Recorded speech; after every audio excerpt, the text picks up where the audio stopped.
Hola, sean bienvenidos al repaso de la lección de Escuela Sabática para Universitarios.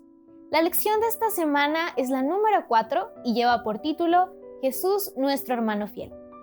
Nuestra cita bíblica la encontramos en Hebreos capítulo 2, texto donde se nos habla sobre el papel de Jesús como nuestro hermano mayor.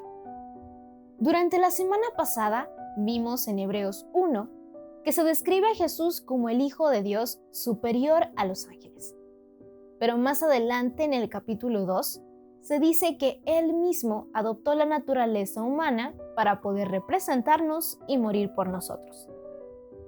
Este hecho tiene mucho significado porque sucede que en la antigüedad, en la ley de Moisés, se había estipulado que cuando la pobreza obligaba a una persona a tener que vender su propiedad o incluso a venderse a sí misma como esclava para sobrevivir, esa persona podía recuperar su propiedad o su libertad cada 50 años en el año del jubileo.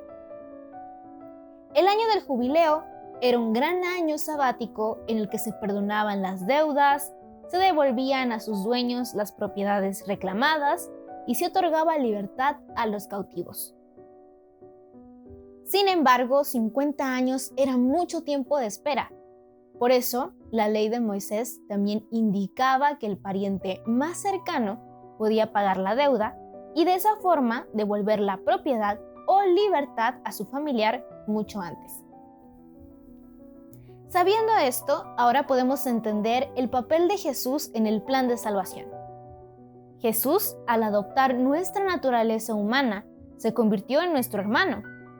Al ser ahora nuestro pariente cercano, tiene la autoridad de redimirnos y nos libró de nuestra deuda. Pero varios ahora podemos preguntarnos, ¿de dónde, cómo o de quién obtuvimos esta deuda? Bueno, en Hebreos 2:14 al 16 se nos describe a los seres humanos como esclavos del diablo, pero también describe a Jesús como nuestro Redentor. Cuando Adán pecó, los seres humanos caímos bajo el poder de Satanás. Por esta razón, no teníamos el poder de resistir el pecado. Romanos 7:14 al 24. Y lo que es peor es que nuestra transgresión requería la pena de muerte, la cual no podíamos pagar. Romanos 6:23.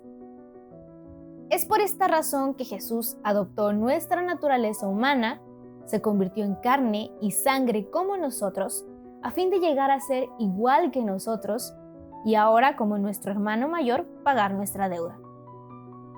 En Hebreos 11 y 12 vemos que Pablo enlista varios personajes destacables en el ámbito de la fe y al final se habla de Jesús.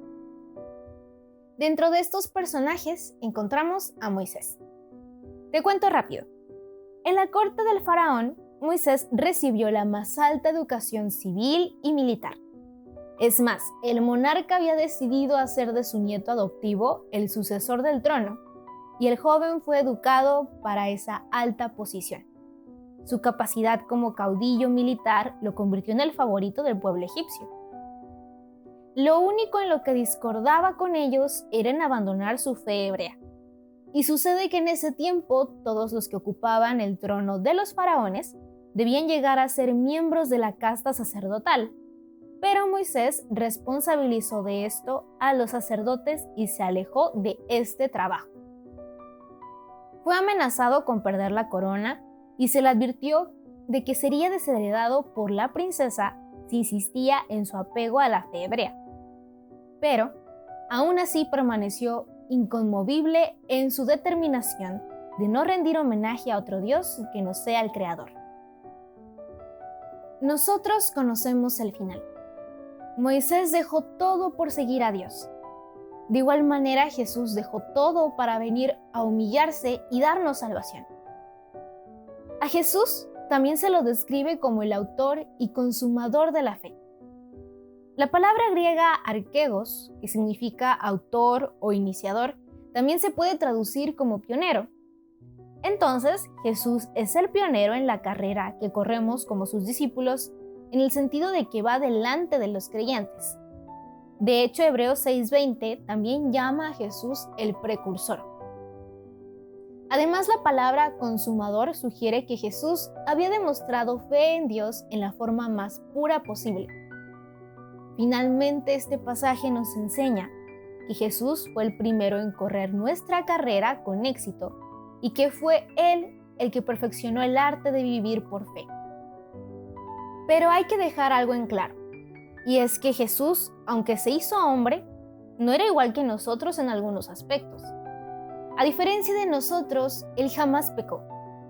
El apóstol Pablo nos continúa diciendo en Hebreos que Dios perfeccionó a Jesús por medio del sufrimiento. Así es como Jesús aprendió a obedecer. La obediencia era necesaria por dos razones. En primer lugar, la obediencia hizo que su sacrificio fuera aceptable. Y en segundo lugar, sus sufrimientos le permitieron convertirse en nuestro ejemplo a seguir. ¿Y por qué decimos que Jesús aprendió a obedecer? Esto es porque Él jamás había experimentado la obediencia. Como Dios, ¿a quién tendría que obedecer? Es más, como Hijo eterno y uno con Dios, era obedecido por todo el universo. Por lo tanto, Jesús no pasó de la desobediencia a la obediencia, sino de la soberanía y el dominio a la sumisión y la obediencia. Además, el sufrimiento de Jesús también lo reveló como el sumo sacerdote fiel y compasivo. Su sufrimiento no hizo que fuera más misericordioso. Por el contrario, fue a causa de su misericordia que Jesús se ofreció voluntariamente para morir en la cruz para salvarnos. Confiemos hoy en Jesús, nuestro tutor, guardián, protector y salvador. Es mi deseo que podamos confiar en la promesa de Jesús de darnos salvación y que sigamos con fe en la carrera que tenemos por delante. Mi nombre es Hiday Juárez Salinas y espero que este repaso haya sido de bendición para ti. Te invito a que en los comentarios de este video nos digas de qué manera Jesús es tu ejemplo al actuar en tu vida diaria. Nos vemos en la siguiente lección. Dios te bendiga.